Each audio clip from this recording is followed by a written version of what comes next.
Hari ini kita mau pasang gas strut atau damper hood atau hidrolik untuk mobil X-Trail T31 2012. Yang kita butuhkan itu satu buah atau dua sepasang ya. Ini gas strut punyanya Suzuki Swift. Ini part numbernya. Bentuknya seperti ini. Nanti dipasangnya di lubang yang ini dan di sini.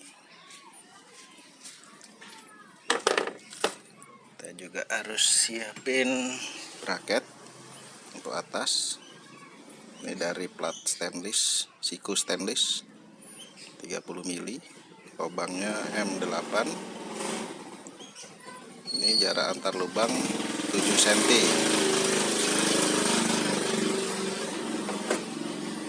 Ini satu sisi sudah kita pasang, hasilnya seperti ini.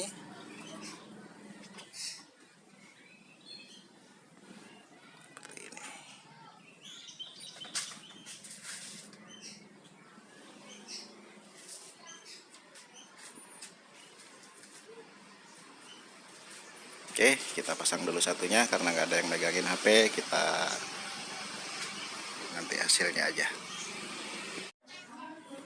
Oke, sekarang sudah terpasang kiri kanan seperti ini. Kita coba tutup ya, kita lihat bagian dalamnya. Lumayan keras dorongnya. Di posisi dalam seperti ini pada saat ditutup.